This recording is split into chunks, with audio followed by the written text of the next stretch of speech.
Fitness tips with Mike Rush. Fast and easy tips to get as fit as possible. Let's go. Here are the main ways that I've ever been able to increase my bench press dramatically.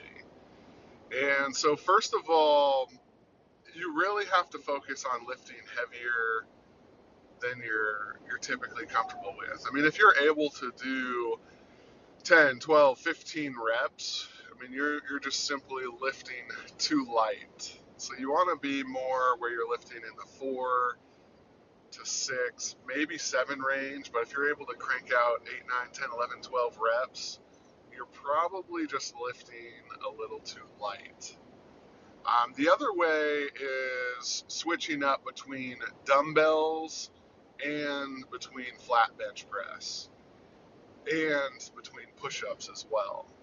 So I think a lot of times people think like flat bench, barbell, weights, let's keep after that. But one of the biggest and best ways I've ever found is to really switch that up, not only between flat bench, or not only between barbell, but dumbbells, push-ups, and then really switching the angles as well.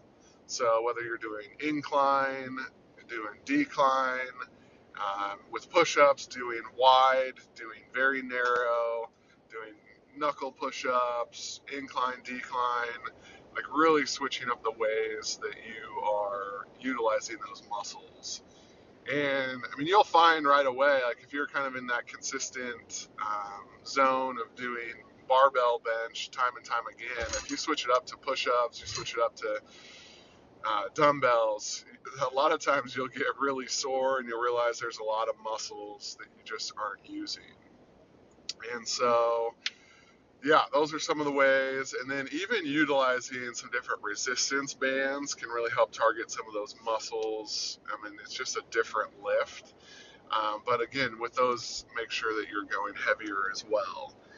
And so there you have it. I mean, switching it up, barbell, dumbbell, push-ups, you're doing some resistance bands, and then really going after it heavier than you know is comfortable, or just really not being able to do like 10, 12, 15 reps, but having it heavier than that. And if you're really lifting a bit heavier, a lot of times it is nice to have a spotter. I know lifting by yourself, it can cause kind of a challenge of just kind of staying within the same rep range that you're used to. But the second you get a good spotter and go a little bit heavier, get like 1, 2, 3 more reps than you normally would, just because you do have that safety net. But yeah, there's just a lot of ways to switch it up and not get caught up in that flat bench rut, if you will. So take care of that. Enjoy. This episode is sponsored by Anchor, and Anchor is literally one of the easiest ways to make a podcast. It allows you to record and edit your podcasts right from your phone or computer. When you're hosting on Anchor, you can actually distribute to things like Spotify, Apple Podcasts, and much, much more. It's everything you need to make a podcast in one place, and it's absolutely free. So take a moment, download the Anchor app, or go to anchor.fm to get started. Thank you so much.